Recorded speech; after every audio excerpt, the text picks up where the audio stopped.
are inherently dangerous due to the different sources you have. I mean, you have different fuels, oils, and everything else that can really get super hot. Now, we're talking about 200 degrees. That's nothing compared to what some of the temperatures you could see inside of an actual main space.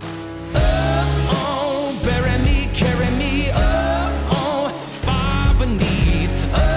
Oh, fire and water me, washing me clean, kerosene.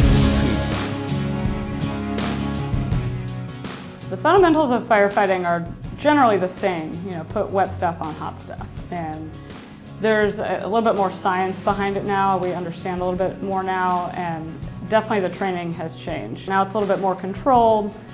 We have a little bit more safeties in place, but the fundamentals are all still there.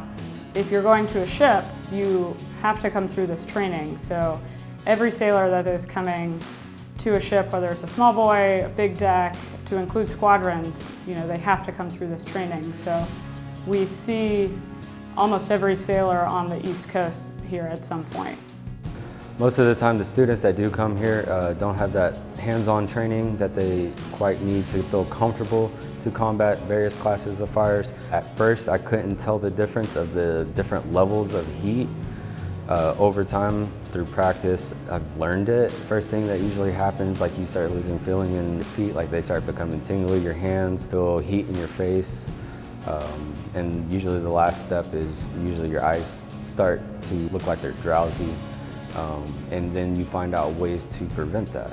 And with that is mostly hose handling, how to combat that fire to keep the space cool as well as combat the fire. And hopefully after coming here, we boost their confidence, boost the morale of it, and then hopefully they can take care of what they need to on the ships. It is very, very, very important that students come here and they get this training, get to actually see fires. You get to see how actually spraying water on a fire, you know, changes the dynamic of everything versus, you know, doing a drill on a ship. Also, PPE is big here.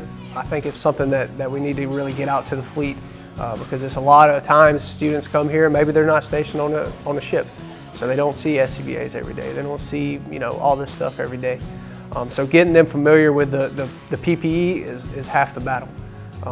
Because whenever something actually pops off on a ship, getting your PPE donned properly is going to save your life. I think that damage control in firefighting works.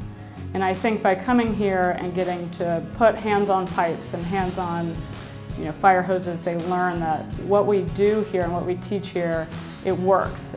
You know, knowing in the back of your mind that the things that you're learning here at the fire school work, brings a level of comfort, and then taking that back to their ship and being able to teach that to their shipmates. I think whenever we generally speak of the at-sea fire party, rapid responses on board a ship, it is primarily comprised of engineers. However, I've found that a lot of different rates, they really enjoy being part of the repair locker. Even if you're not technically in a repair locker on board your ship, it's very important that you can get this training. I'm 100% confident that students can leave here, can return to the fleet and effectively combat any casualty. I've heard different people say everybody in the Navy is a DCman. That is not true. But everybody in the Navy absolutely 100% is a firefighter, if need be. And then if a fire broke out on a ship, obviously that fire is 100% everybody's priority.